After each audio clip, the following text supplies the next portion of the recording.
The marble of the check-in desk was cold under my hands. I was 26, a travel writer who had been awake for 30 hours across 2 airports in a delayed train, and the woman behind the desk of the Hotel Réz on the Pest bank of the Danube was the woman who would, by the end of 3 weeks, have turned the most careless word I have ever said into the most careful one. Her name was Vera. She was 37. She was the general manager of a hotel that had been a private palace in 1894 and a ruin in 1946 and a grand hotel again since 1991.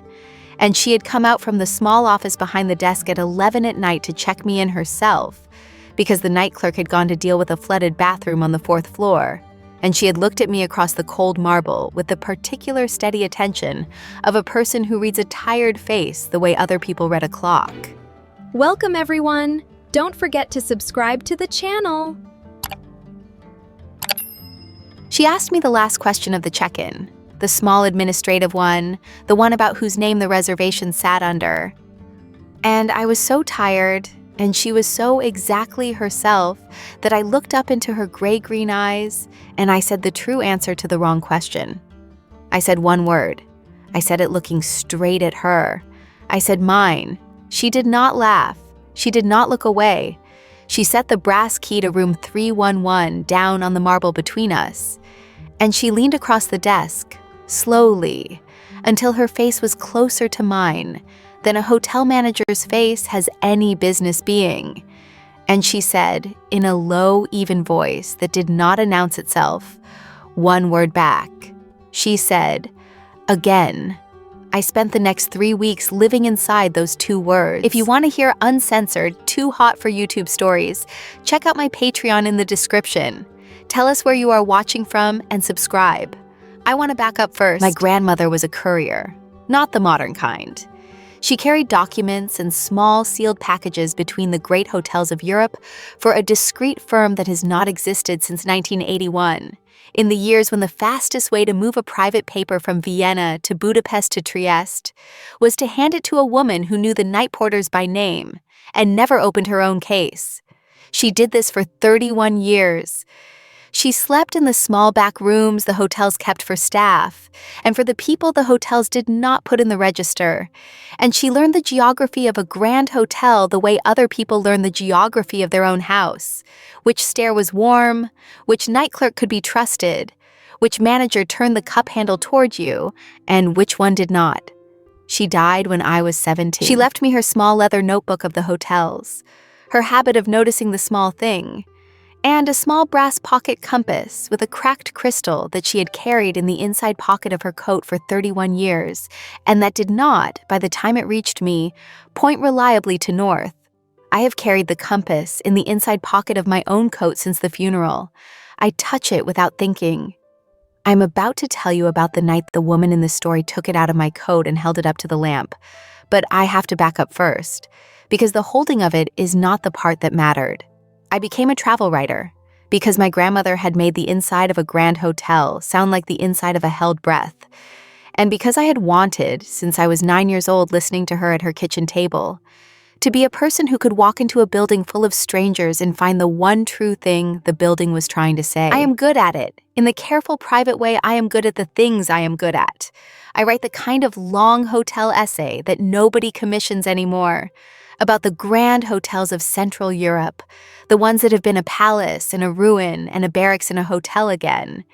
And I had sold the editor of a small remaining travel magazine a 3-week assignment to write the definitive essay on the Hotel Réz in Budapest, which had reopened after a 4-year restoration the previous spring, and which my grandmother had written about in her own small leather notebook in 1974, in 3 words I had read 100 times.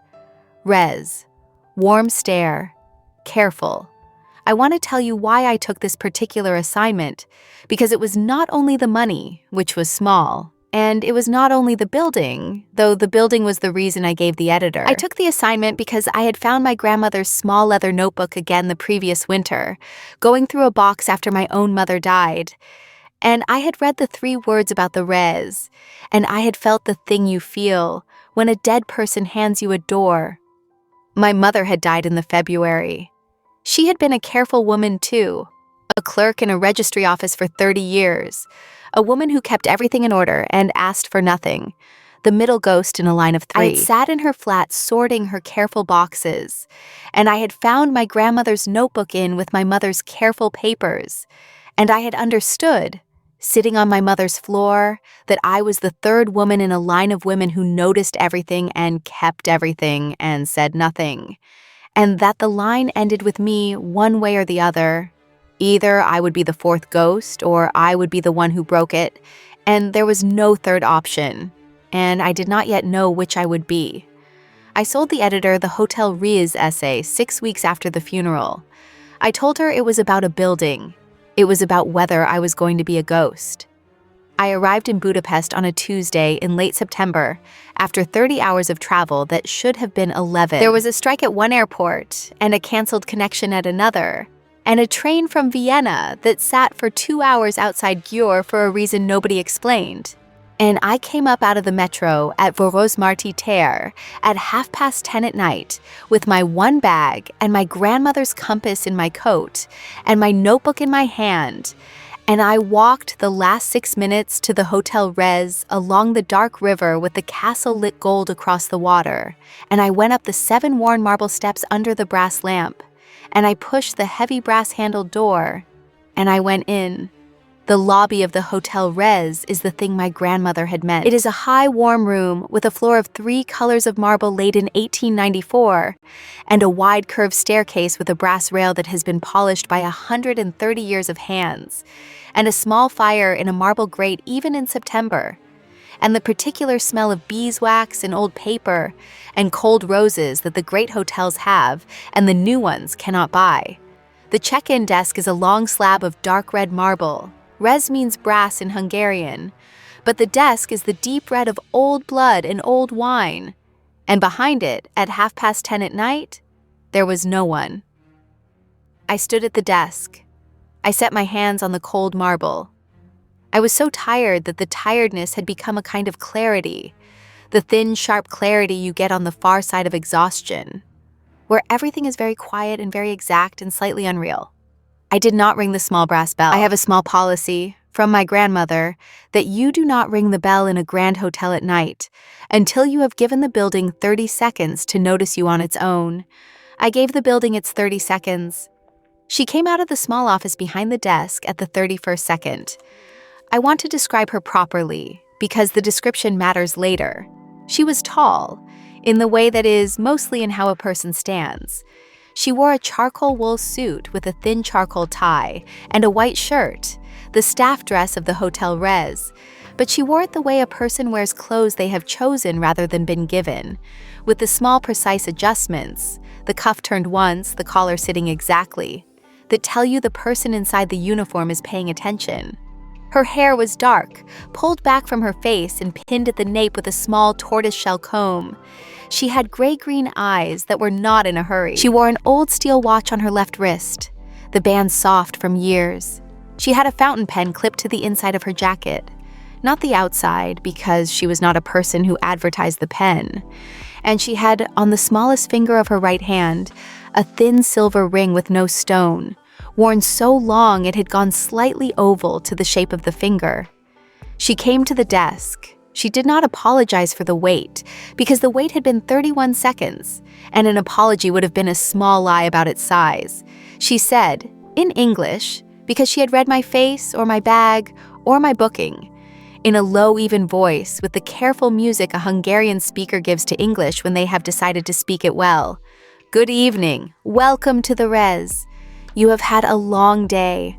I said, I have had 30 hours of a day.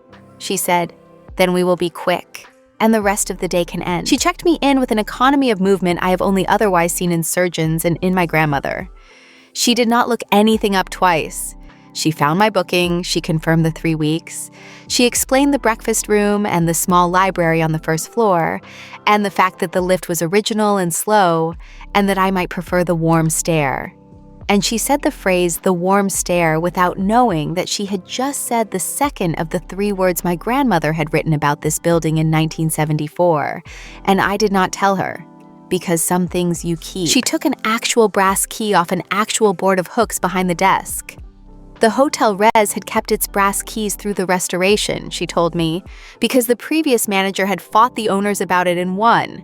And she said the previous manager with a small, precise warmth that told me she had loved him. And she set the brass key to room 311 on the dark red marble between us. And then she asked the last question. She asked it looking down at the register, with her fountain pen uncapped, in the small administrative voice of the last question of a check-in. She said, "And the room is under whose name to confirm?" It was a simple question. It had a simple, true answer. The reservation was under my own name. The answer was mine. The room is mine. The booking is mine. The name is mine. That is what she was asking. That is what I meant to say. I was 30 hours tired, and I was standing in the lobby my grandmother had loved, and the woman across the desk had gray-green eyes that were not in a hurry. And I looked up from the brass key, and I looked straight into those eyes, and I said the true answer to her simple question in a voice that did not, somehow, sound like a person confirming a booking. I said, "Mine." I heard it the way she heard it. I heard it land in the warm, quiet lobby in the half-second after I said it, and I heard that it had not come out as "the room is mine." It had come out as the single bare word, looking into her eyes. And in the warm quiet, it sounded like the other thing the word can mean. It sounded like I had reached across the cold marble and put my hand flat against her chest and said the word that means "you belong to me." I had not meant to. I had meant the booking. But I was too tired to take it back quickly. And the half-second in which I should have laughed and said the room is under my name went past, and I did not fill it. And the word sat in the air between us, being the wrong word, being the dangerous word, being the true word for a thing I had not known I felt until I had accidentally said it to a stranger at 10:30 at night. She did not laugh. She did not look away. She set the fountain pen down on the register, carefully, in the small, precise way she set everything down. She looked at me for a count that I did not measure because I had stopped being able to measure things. And then she did the thing that the title of this story turns on, the thing I have spent 3 weeks and the months since living inside of. She leaned across the dark red marble desk, slowly, without hurry, until her face was closer to mine than the face of a hotel manager has any business being to the face of a guest she has known for 4 minutes. And she said, in a low, even voice that did not announce itself, the single word that decided everything that came after. She said, again. I want to be exact about what happened in my chest in the half-second after she said it, because what happened in my chest decided what I did. And I want to be honest about the order. The first thing that happened was that I understood she had heard it the way I had heard it.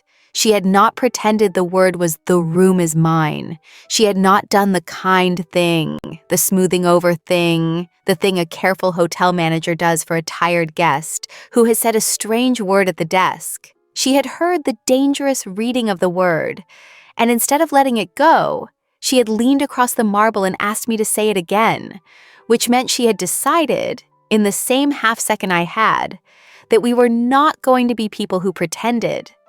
The second thing that happened was that I knew I had 2 choices, and that they were the only 2, and that the rest of the 3 weeks depended on which one I took in the next 2 seconds. The first choice was to laugh, lightly, and say the room, "I'm sorry, I'm so tired, the room is under my name," and to take the word back, and to go up the warm stair to room 311 and write my essay about the Hotel Réz, and check out in 3 weeks having had a strange small moment with a manager at a desk. The second choice was to not take it back, to let the word stand, to answer the again she had asked for.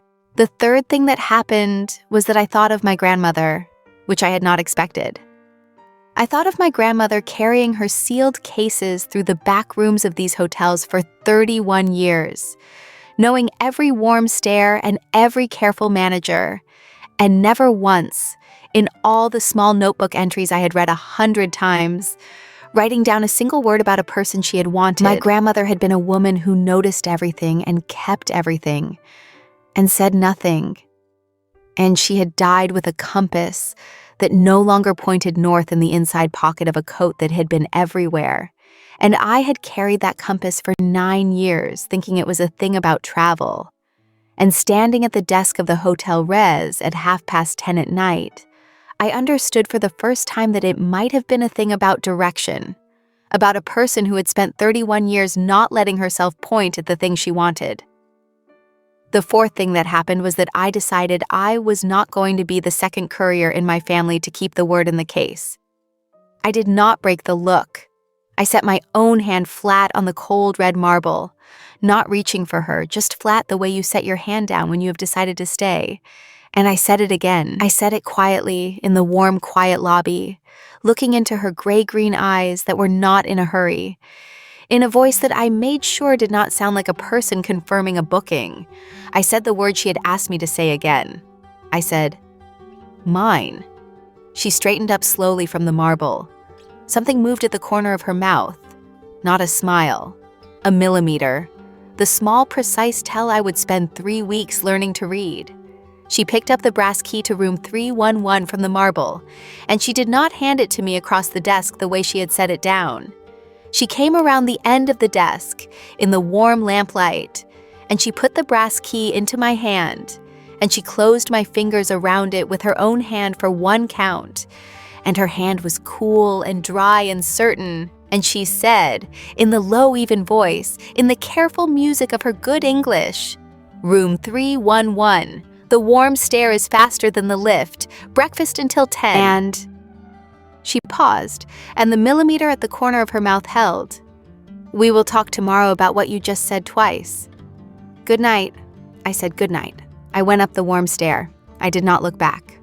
I let myself into room 311 with the brass key, and I set my bag down, and I took my grandmother's compass out of my coat and set it on the desk by the window, the way I set it down in every hotel room I have ever slept in, and I sat on the edge of the bed in the dark with the castle-lit gold across the river through the tall window, and I did not write a single word in my notebook about the Hotel Réz. I sat with what had happened. I sat with the fact that I had said a word to a stranger that I had not known was in me, and that she had not let me take it back, and that I had said it again on purpose, and that she had closed my fingers around a brass key with her own hand, and told me we would talk tomorrow about what I had said twice. I slept 4 hours. I dreamed of my grandmother's compass swinging and not settling.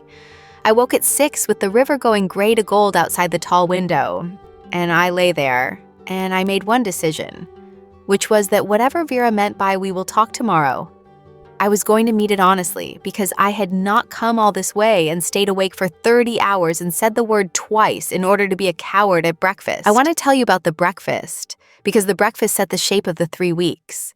The breakfast room of the Hotel Réz is a small high room off the lobby, with 5 round tables and tall windows over the river, and a sideboard with good coffee and dark bread and apricot jam and soft cheese, and a bowl of the small hard pears that grow on the Buddha Hills. I came down the warm stair at 8:30. There were 2 other guests, an elderly German couple at the window table, reading separate newspapers in the easy silence of 50 years. Vera was not in the breakfast room. There was a young waiter named Andor, who brought me coffee and set the cup down with the handle turned toward me, and I noticed that, and I understood that he had been taught to do it by someone, and I understood by whom. There was a small folded note under the rim of my saucer. It was on the cream card of the hotel, in a small even hand, a hand I would come to know, the same hand that signed the staff rota and the wine orders and the careful letters to the owners about the brass keys. The note said, "The library on the 1st floor at 4 o'clock, if you are free. We will talk then. V." I was free at 4 o'clock. I spent the day the way I spend the first day of any hotel assignment, which is walking the building and the neighborhood and writing nothing. Because my grandmother taught me that you do not write a word about a hotel until the building has stopped performing for you and started being itself, which takes a day. I walked the 3 colors of marble in the lobby. I walked the warm stair, which is warm because it runs up the inside wall against the kitchen flues, a thing my grandmother had known in 1974 and written down. I walked the small library on the 1st floor, which has a wall of books in 4 languages, and 2 deep green leather chairs, and a small fire, and a tall window over the river. I walked the bank of the Danube. I drank a coffee at a cafe in a square, and I watched the trams, and I did not write. I went back to the hotel at 3:45, and I went up to the library. And at 4 o'clock, exactly, the door opened, and Vera came in. She was in the charcoal suit. She had the steel watch and the thin silver ring and the fountain pen clipped inside the jacket. She closed the library door behind her. Not locked, closed. And she sat in the green leather chair across the small fire from me. And she folded her hands in her lap. And she looked at me with the gray-green eyes that were not in a hurry. And she said, "I am going to say several things, and then you are going to say whatever you wish. And then we are going to decide together what the next 3 weeks are." "Is that acceptable?" I said, "Yes." She said, "The first thing is that I am the manager of this hotel, and you are a guest and a journalist writing about this hotel. And there is a version of what happened at the desk last night that should not have happened, in which a manager leaned across a desk toward a tired guest. And I want to say clearly that if that is the version you would like, then it did not happen. And I will check you out of nothing, and we will both behave for 3 weeks, and you will write your essay, and we will shake hands when you leave. That version is available to you. It is yours to choose. I will not be wounded by it. I will not make you feel it. Do you understand that this is real, that you can take it?" I said, "I understand." She said, "The second thing, if that is not the version you want," she paused, and the millimeter at the corner of her mouth was not there now because this was the part she had not rehearsed. "Then I want to tell you what I heard last night, so that you can decide knowing what you are deciding about. You said a word. You meant your booking. I know you meant your booking. But you looked at me when you said it, and I have been the manager of Grand Hotels for 14 years, and I have been looked at across a great many desks, and I know the difference between a person confirming a reservation and a person saying a true thing they did not mean to say out loud. You said a true thing you did not mean to say. I leaned across the desk because I am 37 years old, and I have spent 14 years on the correct side of every desk in every hotel I have run. And last night, for the first time, I did not want to be on the correct side of the desk. That is the entire size of it. I asked you to say it again because I wanted to know whether the first time was the tiredness or the truth. You said it again. So now I know, and now you know that I know. That is where we are. You may speak. I want to tell you what I did with my hands while she spoke, because it is the thing I am quietly proud of. I took my grandmother's compass out of my coat pocket, and I held it in my 2 hands in my lap, and I did not open my mouth until she had finished, because she had not interrupted me at the desk, and I was not going to interrupt her in the library. When she said, "You may speak," I set the compass down on the small table between us, with the cracked crystal up, and I said, "This was my grandmother's. She carried documents between these hotels for 31 years. She knew this building. She wrote 3 words about it in 1974 in a notebook I have read 100 times. The 3 words were Réz, warm stare, careful. She was a woman who noticed everything and kept everything and said nothing. And she died with a compass that does not point north. And I have spent 9 years thinking it was a thing about travel. Last night I understood it might have been a thing about direction, about a person who spent 31 years not pointing at what she wanted. I said the word twice last night, and I am going to tell you the truth about it now in the daylight, which is that the first time was the tiredness, and the second time was the truth. I do not want the version where it did not happen. I want the version where it did. I am here for 3 weeks. I am going to write the best essay of my life about this building because it deserves it and because my grandmother loved it. And I would like, for these 3 weeks, to find out what the true word was the beginning of. That is what I want. You may decide." She looked at me for a long count. She looked at the compass on the table. She reached out and she turned the compass a quarter turn with one finger, watching the needle swing and not settle. And she said, almost to herself, in the careful music of her English, "Mine did not point north either, for a long time." Then she looked up, and the millimeter at the corner of her mouth came back, and she said, 3 weeks. We will be careful because the building is mine to run and your essay is yours to keep clean. And I will not have either of us be less than we are. But we will not pretend. When we are behind a door we have closed, we will not pretend. Is that the agreement? I said, that is the agreement. She stood. She picked up the compass from the table and she held it up to the tall window, to the river light, and she watched the needle swing, and she set it back down in my hand and closed my fingers around it the way she had closed my fingers around the brass key the night before. And she said, "Then write your essay and find your word, and I will see you at dinner, the small table by the kitchen door. It is the warm one." She left. I sat in the green leather chair with the compass in my hand and the small fire going and the river light in the tall window. And I did not write, and I did not cry, and I made the second decision of the trip, which was that I was going to deserve the 3 weeks. I want to give you the shape of the 3 weeks, because the shape is the story, and then I want to give you the night at the end. The Hotel Réz has a rhythm, and Vera was the center of it, the way a careful manager is the center of a hotel without ever seeming to be in the middle of any room. She was at the desk at 7 in the morning when the breakfast deliveries came. She was in the small office behind the desk through the middle of the day with the door open. She walked the building every afternoon at 3, the whole building, top to bottom, in a circuit my grandmother would have recognized, touching the brass rail, straightening a picture, speaking a quiet word to a chambermaid, and I learned within the first week to be somewhere on her 3 o'clock circuit, not in her way, just somewhere she would pass, because the passing was a thing we had without anyone seeing it. She was at dinner at the small warm table by the kitchen door at 8, and she closed the hotel down herself at midnight, walking the lobby, banking the fire, turning off the lamps, but the way her grandmother, no, the way the previous manager had taught her, the one she said with the small, precise warmth.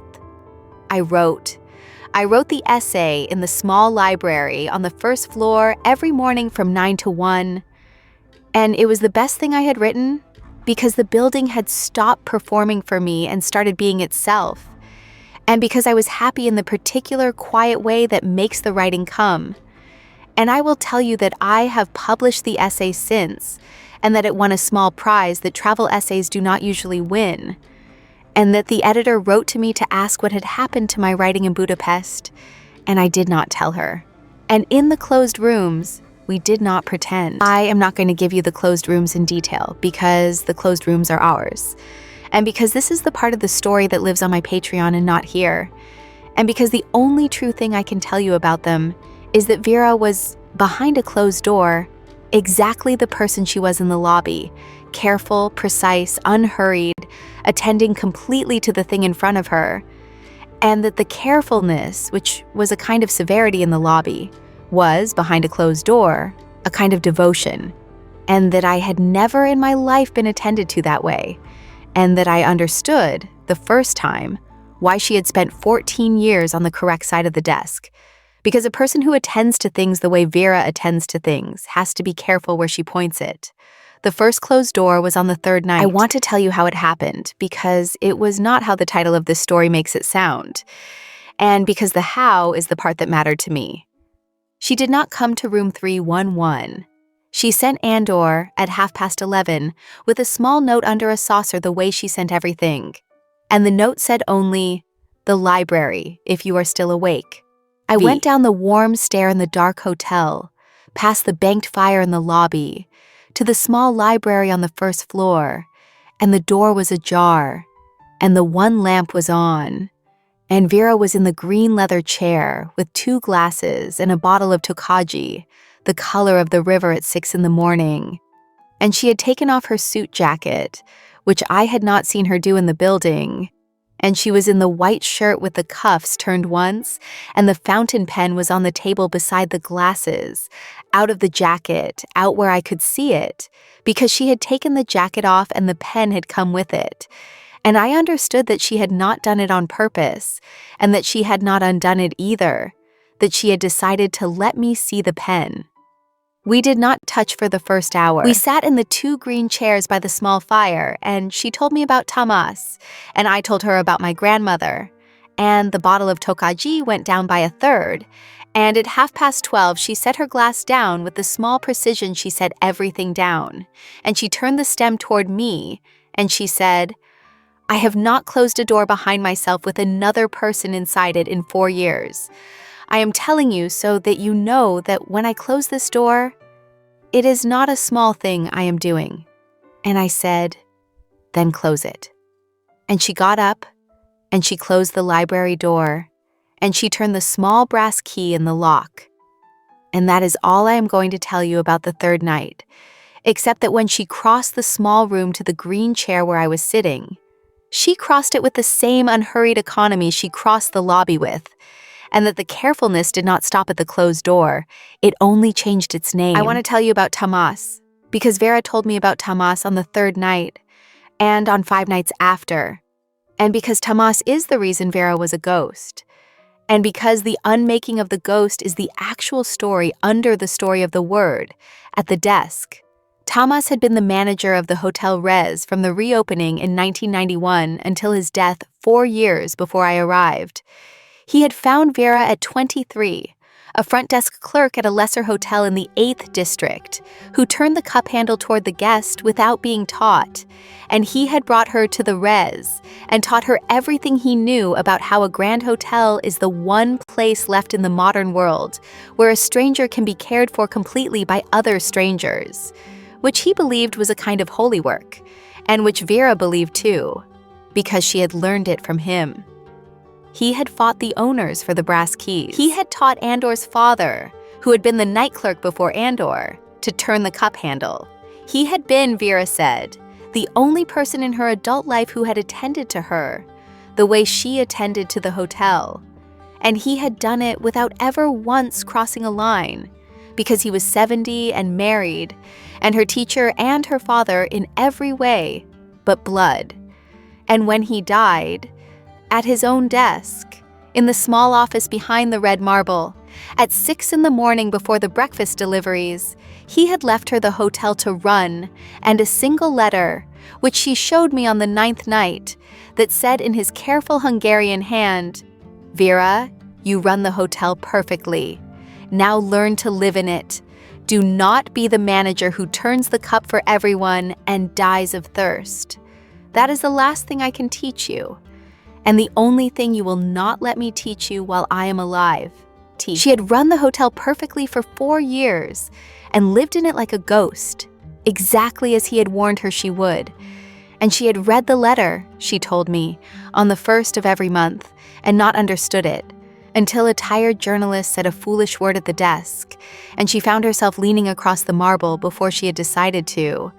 And she had understood the letter that night for the first time, standing at the desk with the brass key in her hand, which is why she had not let me take the word back. I will give you the small things now, the way my grandmother gave me the small things, because the small things are the shape of the love, and the closed rooms are only the weather. And because by the end of the 2nd week I had a list in the back of my notebook. The list I had not admitted was a list, and the list was the longest I had ever made about anyone who was not my grandmother. I will give you the small things instead, the way my grandmother gave me the small things, because the small things are the shape of the love, and the closed rooms are only the weather. She turned the cup handle toward me, always, every time, and she had taught the whole staff to do it. And I understood by the end of the 1st week that the turning of the cup handle was the entire philosophy of how she ran the hotel and how she had decided to treat me, which was the next person should not have to turn the cup. She wore the steel watch on her left wrist out in the hotel, and she took it off behind a closed door, and she set it down on whatever surface was nearest with the face up. And I realized in the second week that she took it off not to be undressed, but to stop being on the hotel's time, to be, for the closed hour, on no one's time but ours. She left the fountain pen clipped inside her jacket, never outside. And the one time I asked her about it, she said that the previous manager had told her, a manager who shows her pen is a manager who wants you to see her writing things down, and that the guests of a grand hotel should never feel written down. And I added that to the small list I was keeping about her in the back of my notebook. The list I had not admitted was a list. She ate almost nothing at the small warm table by the kitchen door at dinner, because she had spent 14 years eating standing up in the corner of a kitchen between problems. And I learned in the second week to order 2 of whatever I ordered, and to push the second plate across the small table to her without comment. The way you set a thing down for the next person. And the first time I did it, she looked at the plate for a moment, and then she looked at me, and she ate. And I understood that I had turned the cup handle toward her, that I had done for her the one thing the whole hotel did for everyone else, and no one did for her, and that she had noticed, because Vera noticed everything, and that she had let me, which was the larger thing. She had a way of standing at the tall window of the small library in the late afternoon, before her 3 o'clock circuit had quite finished settling out of her, with her hands behind her back and her weight even on both feet, looking at the river, that I learned was the closest thing she had to resting. And I learned not to speak when she was doing it, just to be in the room, because my grandmother had taught me that the deepest thing you can do for a person who attends to everyone is to be a person they do not have to attend to. And I practiced being that person in the green leather chair while Vera watched the river. And one afternoon in the second week she said, without turning from the window, "You are the first person in 4 years who has been in a room with me without needing anything from me." And I said, "My grandmother taught me how." And Vera said, "Then your grandmother was a wise woman?" And I said my grandmother was a ghost. And Vera was quiet for a moment, and then she said, still looking at the river, "So was I, and I think we are both about to stop." She kept a small framed photograph on the wall of the office behind the red marble desk, not of family, of the lobby of the Hotel Réz in 1894, the 3 colors of marble new, the brass rail unpolished, a long-dead manager in a frock coat standing at the foot of the curved stair. And she told me in the 3rd week that she looked at it every morning to remember that the building had been there before her and would be there after her, and that her whole job was to keep it warm for the strangers who would come. And I understood, listening to her, that this was a woman who had organized her entire life around the care of a place that would outlast her, exactly as my grandmother had organized her entire life around the carrying of letters that were never hers, and that both of them had done it beautifully, and both of them had done it as a way of never having to point the compass at a thing of their own, and that I had been about to do the same thing with my 100 buildings and my 100 essays, and that the word at the desk had been the first time the needle had swung towards something that was mine to want. I will tell you the rest of the list in one breath, the way the second week went by in one breath. She turned off all the lamps in the lobby but one at midnight, the one by the foot of the stair, because Tamash had told her a grand hotel should never be fully dark, that a person coming in at 3 in the morning should find one light burning for them. She knew the original 1894 lift was slow, and she rode it anyway when she was tired, alone, because it was the one place in the building no one could find her for 90 seconds. She wrote the wine orders by hand. She remembered that I took my coffee black in the morning and with milk at night, and she never once got it wrong after the second day.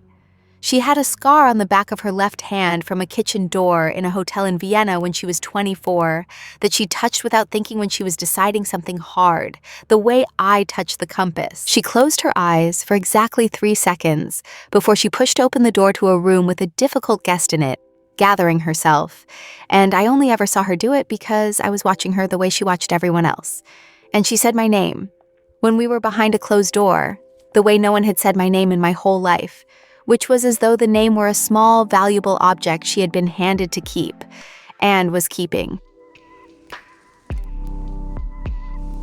She knew the warm stair was warm because of the kitchen flues, and she knew which of the brass keys stuck in which locks, and she knew the German couple at the window table had been coming for 50 years, and that the husband took his coffee black and pretended he didn't, so his wife would feel useful pouring the milkment, and she knew the name of every chambermaid's child, and she ran the entire building the way my grandmother had run her 31 years, by noticing everything and keeping everything, except that Vera had decided, somewhere in the 14 years, that she was not going to be a woman who said nothing.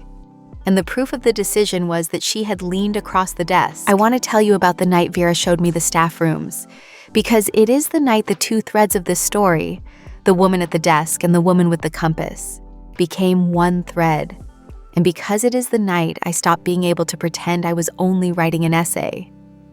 It was the end of the second week. I had told Vera about my grandmother in pieces across the closed evenings, the courier, the 31 years, the sealed cases, the small leather notebook, the 3 words about the Réz in 1974. And on the Sunday at the end of the second week, after she had banked the fire and turned off the lamps but the one, Vera came up to room 311, and she did not close the door. She stood in it, and she said, "Come down, I want to show you something, and bring the compass." I brought the compass. She took me down the warm stair and through a door behind the kitchen that I had not been through, and down a half-flight of older, colder stone steps, into the part of the Hotel Réz that the guests never see, where the chambermaid's linen room is, and the boot room, and the row of small bare rooms with iron beds that the hotels kept, in my grandmother's day, for the staff and for the couriers, and for the people the hotels did not put in the register. Most of them were storage now. But Vera unlocked the last one with one of the brass keys, and she turned on the single bulb, and it was as it had been, an iron bed, a small deal table, a washstand, a high small window at street level through which you could see the feet of Budapest going by. And on the wall by the door, screwed into the plaster, there was a small brass frame. And in the frame, behind glass, there was a list, the staff room register, the old kind, the kind the night porter kept of who slept in the back rooms, because even the people the hotel did not put in the front register. The hotel wrote down somewhere, because a careful hotel knows who is under its roof. The register in the frame was from 1974. Vera had found it during the restoration, she said, in a box of papers Tomas had saved, and she had framed it and hung it in the room because it was the only complete staff register that had survived the ruin years, and she held the compass up to the single bulb beside the frame, and she said, "Look." I looked.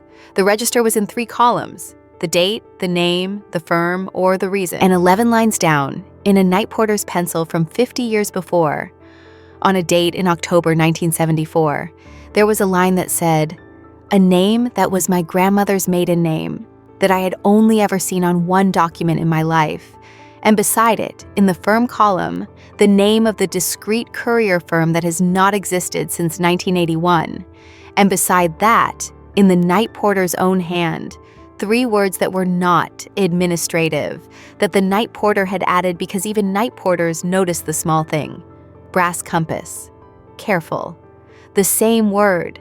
The word my grandmother had written about the building was the word the building had written about my grandmother.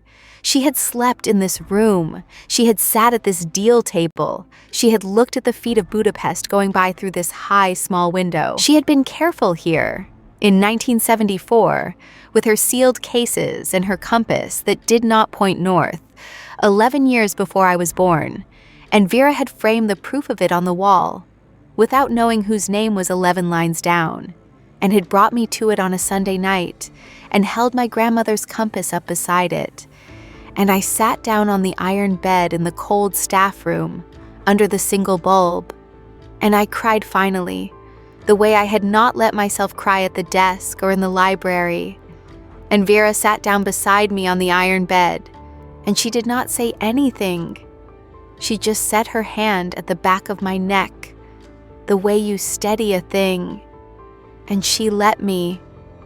And after a while she said, in the low, even voice, She carried everyone's letters and slept in the back rooms and was careful. And she never once, in this whole register, has a reason in the column that is her own. And I said, I know. And Vera said, I do not want that to be the column either of us is in. And I understood that she had not brought me down to the staff room to show me my grandmother. She had brought me down to show me the choice. The person who named it out loud, though, was Margaret.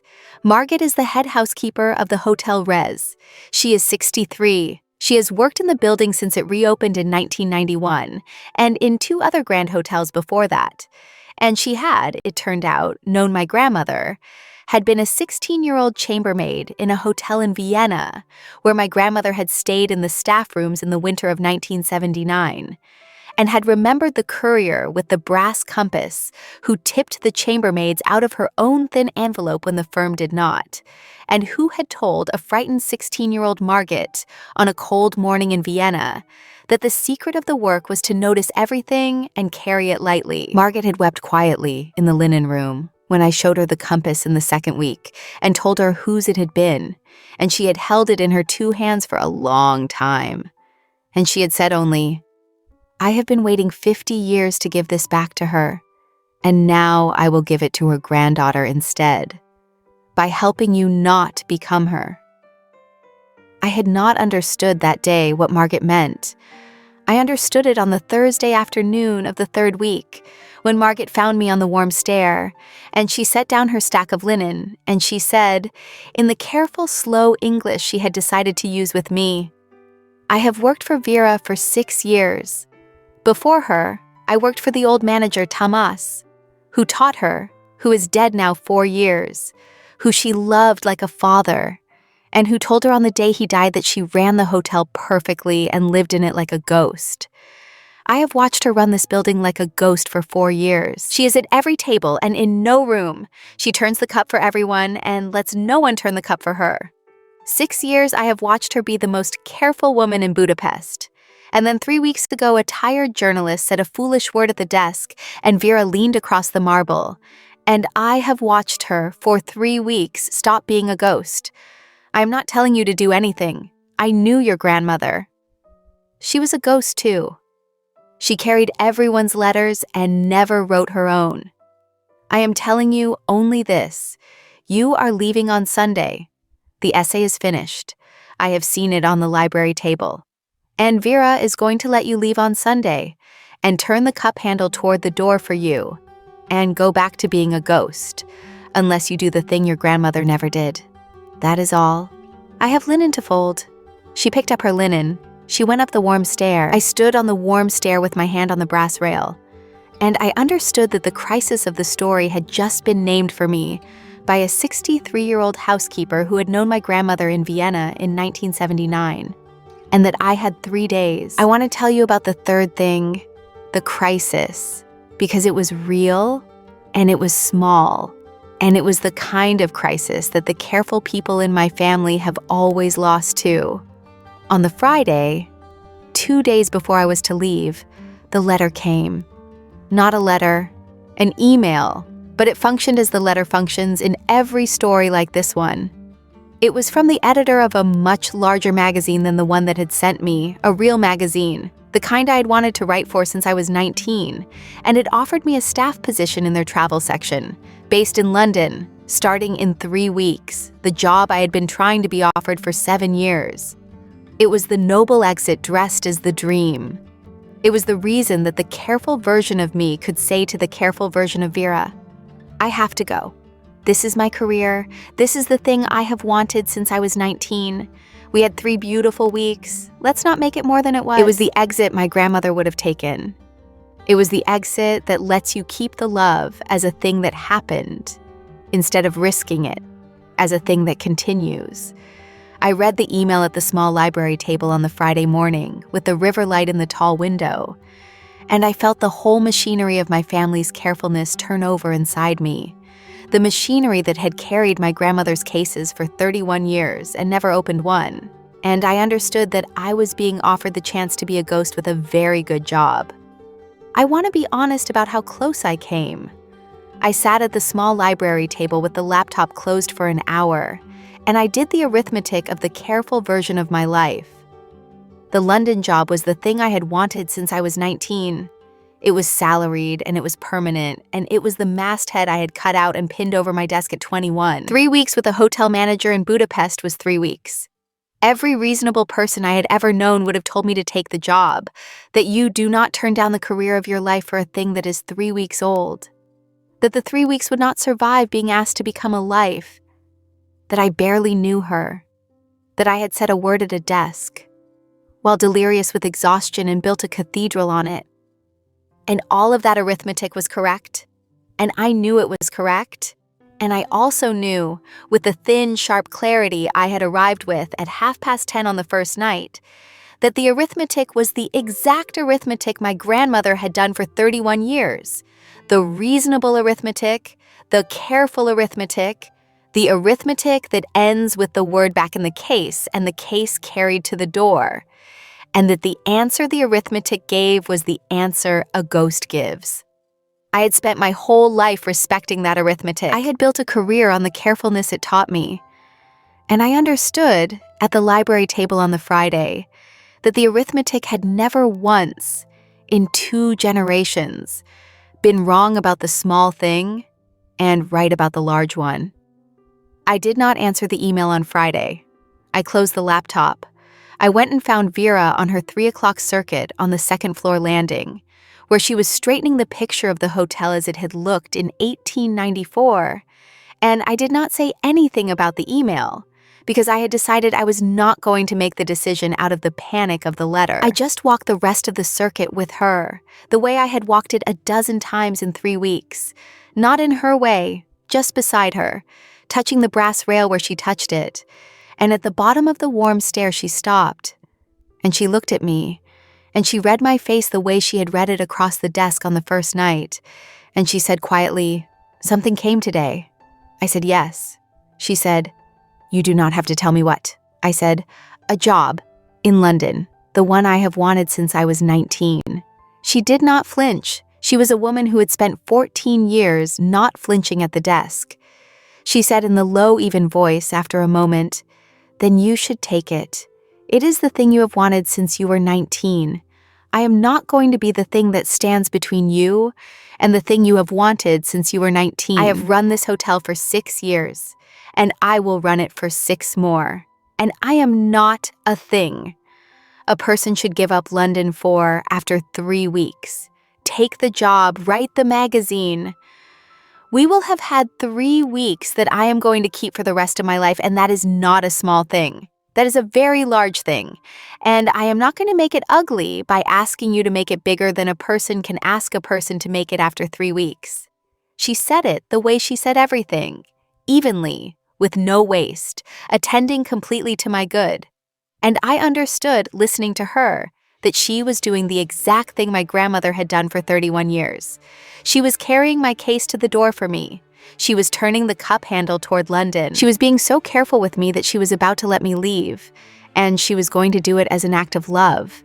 And it was going to be the most careful and the most wrong thing either of us ever did. And I was the only one in the building who could stop it, because Margaret had told me on the stair that Vera would go back to being a ghost on Sunday and turn the cup toward the door. And here she was on Friday, 2 days early, turning the cup toward the door. So I did the thing my grandmother never did. I want to be exact about it because it was small, and the true things are always small. I took the compass out of my coat.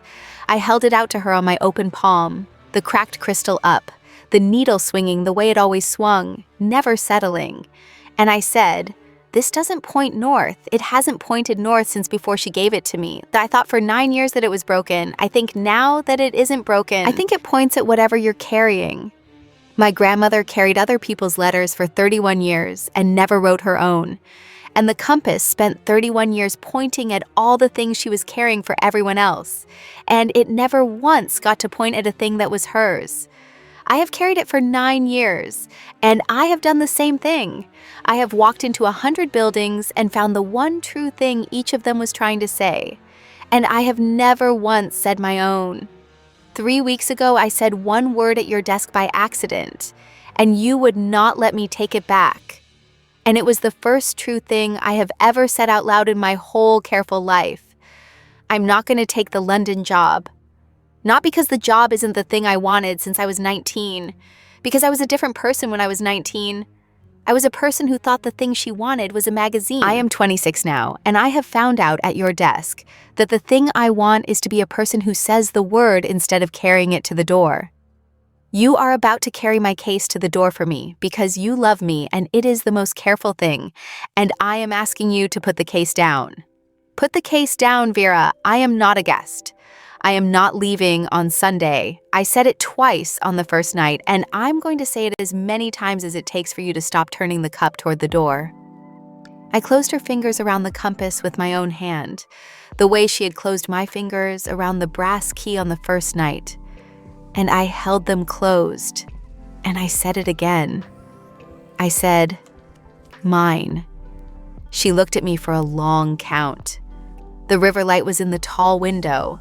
The warm stair was warm against our backs from the kitchen flues. And then Vera, who had run Grand Hotels for 14 years on the correct side of every desk, who had lived in this building like a ghost for 4 years, who had turned the cup handle toward everyone and let no one turn it toward her, Vera set her hand over my hand over the compass, and she said, in a voice that for the first time in 3 weeks was not even, that had a crack in it, the exact shape of the crack in the crystal. Say it again.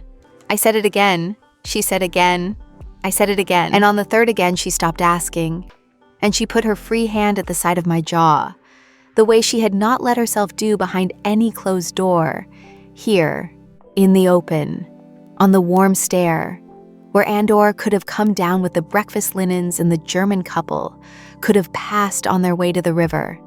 And she kissed me, evenly, with no waste, attending completely, in the one place in the entire building where she had spent 6 years being careful, and the compass was between our hands.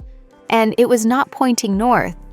And for the first time in 55 years of 2 women carrying it, it was pointing exactly where it was supposed to point, which was at the thing that was finally, out loud, ours. I did not take the London job. I wrote back to the large magazine and I told them the truth, which is that I had found, in the middle of an assignment, the thing I had actually been looking for since I was 9 years old at my grandmother's kitchen table, and that it was not a staff position, and that it was in Budapest. The editor wrote back one line, which I have kept. I have been an editor for 30 years, and that is the best reason anyone has ever given me for turning down this job. Go well. I stayed at the Hotel Réz for the rest of that autumn in room 311, and then through the winter, and in the spring, Vera moved me out of room 311 and into the small set of rooms on the top floor that the manager of the Hotel Réz has always lived in, the rooms Tomas had lived in, the rooms with the tall window over the river, and the small kitchen, and the warm wall against the kitchen flues. Margaret cried again when I moved up, quietly, in the linen room, and then she came and stood in the doorway of the top floor rooms with a stack of the good linen, the linen the hotel keeps for the suites, and she said, "This is the linen Tomas had, and Vera would not let me put it on anyone's bed for 4 years, and she told me this morning to put it on yours. Carry it well." And she made the bed herself, with the corner she had been taught in Vienna in 1979, and she would not let me help. Vera framed the line from the 1974 staff register. She had the night porter's pencil page photographed and printed, and she hung it in the top floor rooms beside the door, next to where I set the compass down, so that the proof of my grandmother being careful in the back room of this building in 1974 hangs 3 feet from where her granddaughter stopped being careful in it 50 years later. We have never discussed taking it down. It is the one thing on the wall. I did write to the small magazine's editor, the one who had sent me, and told her the truth about why the Réz essay was the best thing I had written, and she did not ask me to explain, because she had read it, and the essay does not mention Vera once, and it is, every word of it, about her. My grandmother's notebook is in the drawer of the desk by the tall window. My mother's careful papers are in a box I have not needed to open again. The line of ghosts ended in a hotel on the Pest bank of the Danube on a Tuesday night in late September, with a word said twice at a desk, and I am the one who broke it. And I think the two careful women before me would have understood, and I think they would have been glad. And I think my grandmother left me a compass that does not point north precisely so that I would carry it into a building she had loved and find out, too late for her, and just in time for me, what it had been pointing at all along. I write from there now. I write the long hotel essays nobody commissions, for whoever will have them, and I have written about a great many grand hotels since, and I have never written about the Hotel Réz again, because some things you keep. It is autumn in Budapest again now.